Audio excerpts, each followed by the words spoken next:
Hola chicos, buenos días. Me presento, mi nombre es Bebe Page. Yo estoy a cargo de la Cátedra de Nutrición y Dietética 1 junto con la licenciada Fiorella Supo.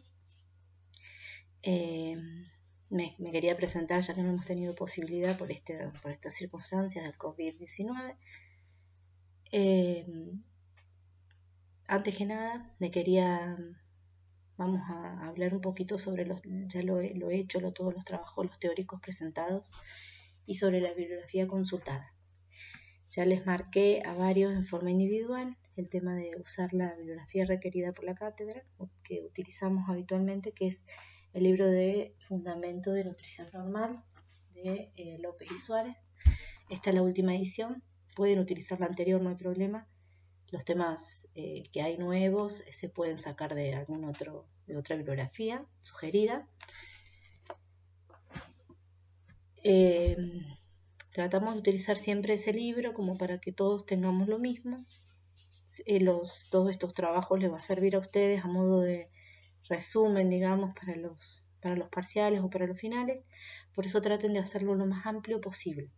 Vi algunos que estaban muy escuetos, muy simples o solamente nombraban y no desarrollaban el tema. Entonces, bueno, esas cosas traten de tenerlas en cuenta porque les va a servir. Y son instancias que van a hacer a la regularidad de la materia, más allá del parcial, ¿sí? Esto está cambiando todo el tiempo, así que no les podría decir ni la fecha del parcial. Seguramente va a ser en junio, antes que termine el cuatrimestre, pero la modalidad y todo eso no se las puedo ir diciendo, ya que estamos todo el tiempo cambiando la metodología, la forma de dar, digamos, y todo este proceso de cuarentena y demás es bastante dinámico y van surgiendo cosas nuevas, así que cambios, así que eso lo vamos a ver más adelante. Con respecto a los trabajos, el primero de teórico que les solicité estuvo bastante bien, eran varios conceptos relacionados con la parte del propedéutico que ustedes ya lo vieron, y conceptos que en realidad se pueden sacar de cualquier lado, que tienen bastante bibliografía para ello. Lo único que no me han puesto mucho son los ejemplos, que a varios les he solicitado que por favor me los agreguen, ¿sí? Lo único que no se han explayado la mayoría es en el tema de los alimentos funcionales, ¿sí? Los alimentos funcionales surgen de la necesidad de crear o de tener alimentos nuevos con ciertas sustancias o características o nutrientes que van a lograr un beneficio extra a la salud. Que yo los consuma o no va a hacer que yo tenga o no enfermedad. Esa es la diferencia fundamental con los alimentos protectores. Los alimentos protectores tienen un nutriente específico que si yo no lo consumo puede al cabo de un tiempo llevar a una enfermedad o una patología, ¿sí? Por ejemplo, yo no consumo alimentos que tengan hierro por un periodo de tiempo determinado, seguramente voy a tener anemia, ¿sí? En cambio, los alimentos funcionales, yo los consumo y voy a tener un beneficio extra, pero no es que voy a llegar a enfermar si no los consumo. ¿Se entiende la diferencia? ¿Sí? Tenemos dos tipos, una clasificación de alimentos funcionales, como para más o menos ubicarlo y saber de qué estamos hablando cuando hablamos de alimentos funcionales. Tenemos alimentos funcionales naturales, ¿sí? Que básicamente son aquellos alimentos que presentan antioxidantes o fitoquímicos, y tenemos alimentos modificados por la industria, ¿sí?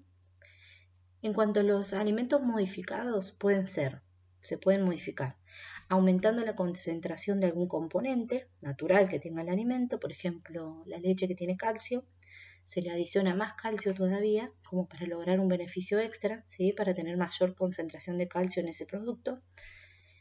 Agregar un componente que no está normalmente, ¿sí? Pero que demuestra que es beneficioso. Por ejemplo, lo más común es el agregado de los prebióticos y los probióticos, ¿sí?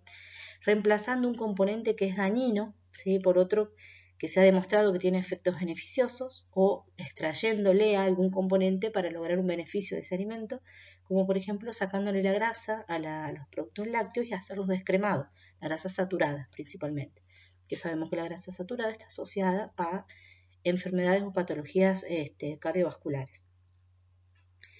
También alterando la biodisponibilidad, ¿sí? Agregando un componente hace que se mejore el metabolismo de algún nutriente, como por ejemplo agregarle transferrina a aquellos productos con hierro, que va a mejorar la absorción de hierro o el transporte, la vehiculización del hierro. En cuanto a la eliminación de un componente dañino, también tenemos que se le puede extraer, por ejemplo, prolaminas tóxicas a las harinas, ¿sí? Bueno, eso serían los modificados. En cuanto a los modificados, a los alimentos funcionales modificados, los más estudiados, los más comunes y los más difundidos, lo que más sabemos son de los probióticos y los prebióticos, ¿sí? Que seguramente los han sentido nombrar. Los probióticos son suplementos que contienen microorganismos vivos, ¿sí? Que al ser ingeridos por la alimentación afectan positivamente a la flora intestinal.